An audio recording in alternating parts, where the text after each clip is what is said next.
My name is Sophie, and a few months ago I made a decision that completely transformed my existence. I have always been a person who sought serenity and moments of reflection. That is why leaving the hustle and bustle of the metropolis and moving to a secluded residence in a small town in the United States seemed like the ideal move. However, I never imagined that the silence could be so deafening. Reclining on the sofa in my new living room, with a mug of tea in my hands, I watched the passage of time through the window. The breeze gently enters through the cracks, creating a sound that should be soothing, but which only highlights the emptiness that has accompanied me since I arrived here. My search for tranquility has turned into a constant feeling of loneliness. It is at this moment that my gaze stops on a photograph on the coffee table. In it, Bruno, my loyal four-legged companion, is found. He is not just a dog. He is my friend, my advisor, and in a way, my safe haven.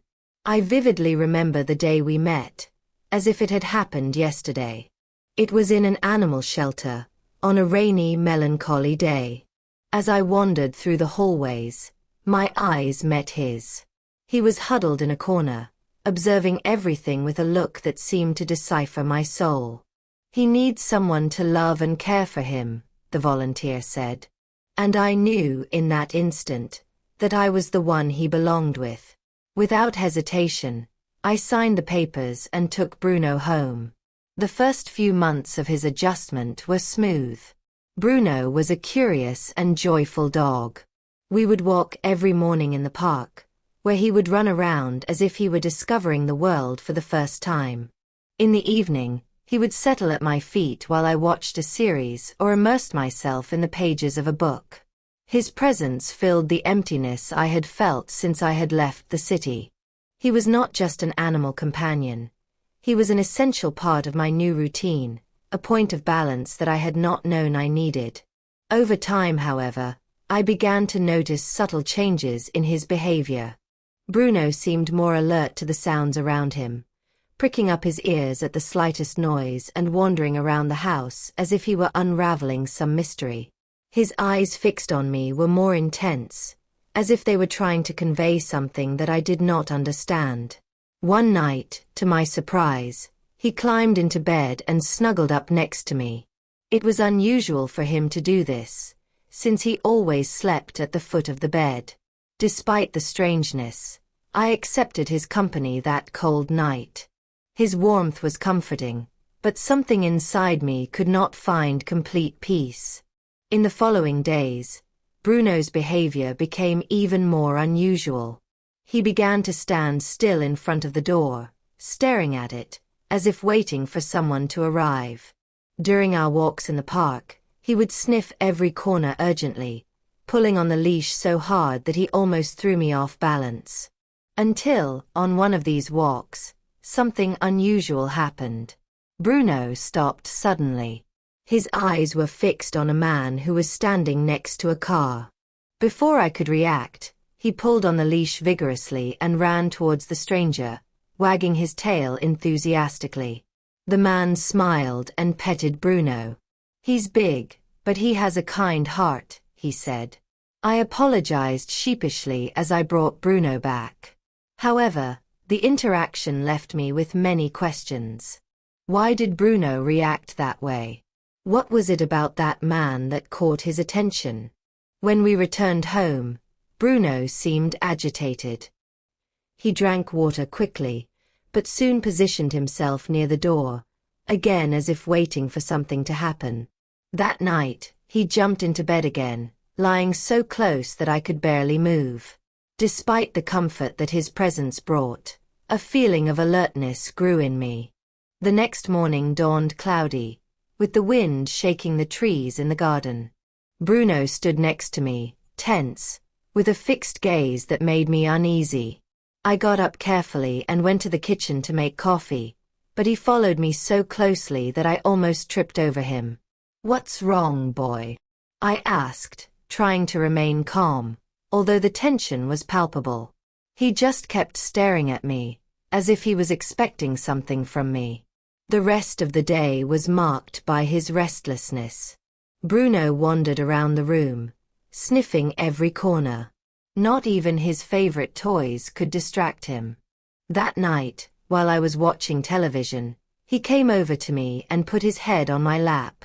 It was a gesture that usually comforted me, but this time I felt something different. It was as if he was seeking protection or trying to shield me from something invisible to me. I knew something had to be done. I hired an experienced dog trainer to help me understand what was going on. When he arrived, I explained everything: Bruno's strange behavior, his constant need to be close to me, and his alert episodes. The coach observed Bruno and, after a few interactions, said something that changed my perspective. He reflects your emotions. What he feels is a reflection of what you feel. The coach's words kept echoing in my mind. I was so focused on Bruno's behavior that I didn't realize how much he mirrored what was going on inside me. My fear of the unknown, my uncertainties. All of this seemed to be reflected by him. I needed to change, not only for him, but for myself as well. That night, as I was cleaning the house, Bruno followed me with his attentive gaze. When I went to bed, he climbed in again and settled down next to me.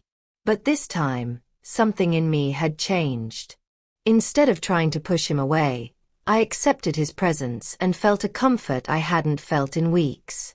I fell asleep with his breathing calmly beside me, and for the first time in days, my mind was at peace. On a particularly quiet afternoon, while I was drinking tea in the living room, Bruno lay down at my feet, something he hadn't done in a long time. His posture was more relaxed, bringing me a sense of relief. I ran my hand over his head and murmured, "We'll get better together, okay?" He looked up at me, as if he understood every word. Over the next few days, I began to notice small changes. Bruno still had his moments of alertness, but they were less frequent. During our walks in the park, he no longer pulled on the leash as hard. He seemed more focused on exploring his surroundings than on searching for something specific. It was slow progress, but significant. If you are enjoying the story, subscribe to the channel and leave your like. Exhausted at the end of another day, I went to take a shower, but Bruno's actions wouldn't leave my mind. I started touching myself. I had been out of a relationship for a long time, having been single for quite some time. Wearing just a white silk nightgown seemed appropriate. After all, it was just me and Bruno at home. I would never have imagined that he would be a problem with that. I lay down on the couch next to my loyal partner. He put his head on my legs, as usual. He is a very large animal. Suddenly, he started licking my legs. Normal for a dog, but that started to provoke unusual sensations. A heat rose through my body, an emotion I hadn't felt in a long time.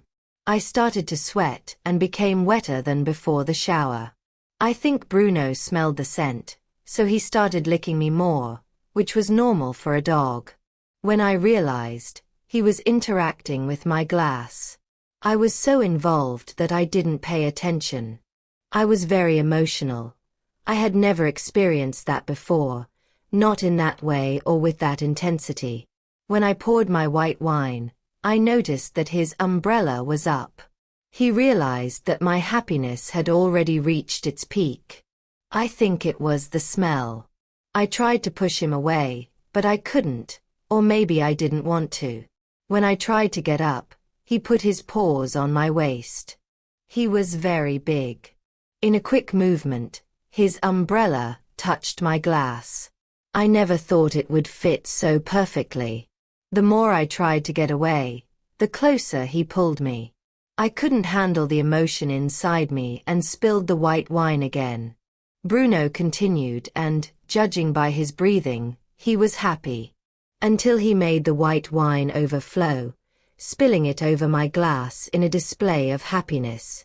We fell asleep together on the sofa, intertwined. Hours later, Bruno was no longer so close. He managed to free himself. I admit that what Bruno did made me happy, but it resulted in my glass being damaged for several days. I never imagined that this could happen, but I kept it as a memorable experience. We experienced this a couple more times, but Bruno was taken to a farm owned by my aunt, as she wouldn't allow anyone else to get close to me.